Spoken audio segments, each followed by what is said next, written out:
Hello दोस्तों, मैं अपने माता पिता की एक ही बेटी हूँ।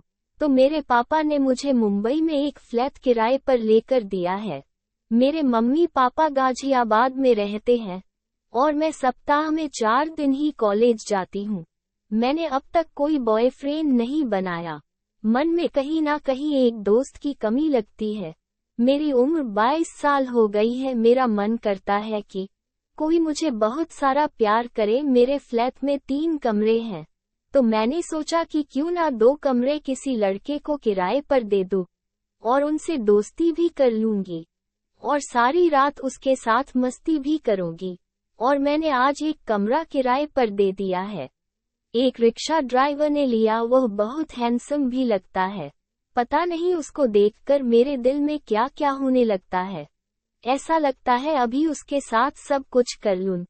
मुझे अपनी बेकरारी सही नहीं जा रही, पर मेरी हिम्मत नहीं होती थी कि उसे ये सब कुछ बोलूं। मैंने सोचा है कि आज शाम को जैसे वह आएगा मैं कुछ ना कुछ करूंगी। तभी अचानक गेट की घंटी बजी। मैं बोली, अरे राम, आज जल्दी आ गए। वो मुस्कुरा कर, वाला क्या बताऊं मैडम, आजकल सवारियां कम मिलती है, इसलिए कम काम था तो मैंने सोचा चलो आज आराम ही कर लूं।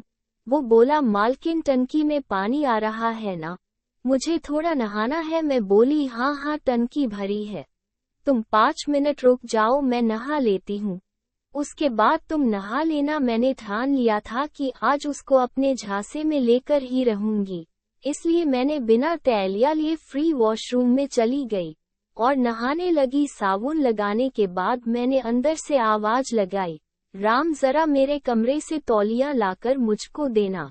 राम बोला, जी मालकिन अभी लाता हूँ। भागते भागते आया तौलिया लेकर और गेट पर खड़ा हो गया। बोला, मालकिन तौलिया ले लो। वो थोड़ा सा गेट खोला और बोला, तो मैंने चालाकी से थोड़ा ज्यादा गेट खोल दी और तौलिया अंदर ले लिया और जानबूझकर मैंने अपना सब कुछ उसको देखने दिया। उसने एक निगाह में ही मेरा सब कुछ देख डाला और झट से मुड़कर बाहर चला गया। मेरा प्लान कामयाब हो रहा था। राम के अंदर प्यार और रोमांस बढ़ाना चाहती थी ताकि वह हमें जी भर के प्यार और रोमांस दे सके। मैं नहा के बाहर निकली तो देखा राम बरामदे में चेयर पर बैठे हुए किसी से बातें कर रहा था और मुझे देखकर फोन रखते हुए बोला, सॉरी मालकिन, उस टाइम के लिए सॉरी, गलती से हो गया। मैं उसको प्यार से बोली, कोई बात नहीं, जाने दो, मैं कहाँ कुछ बोल रही हूँ। मैं बोली, अच्छा बताओ तुम्हारी शादी हो गई है? तो वह ना बोला। मैं समझ गई यह बकरा पट जाएगा। मैं देख रही थी कि राम चुपके चुपके मेरे अध खुले गुब्बारे देख रहा था। मैं अपने बालों को झाड़ रही थी। मैं चुपके से देख रही थी कि राम मुझे ही घूर रहा था। तभी मैंने राम से बोला, अरे राम, तुम यहाँ बैठे हो, चलो मेरे रूम में देखो, आज मैंने पिज्जा मंगाया था, थोड़ा सा बचा हुआ है, खा लो। राम ने हाँ बोला और मेरे पीछे पीछे मेरे रूम में आ गया।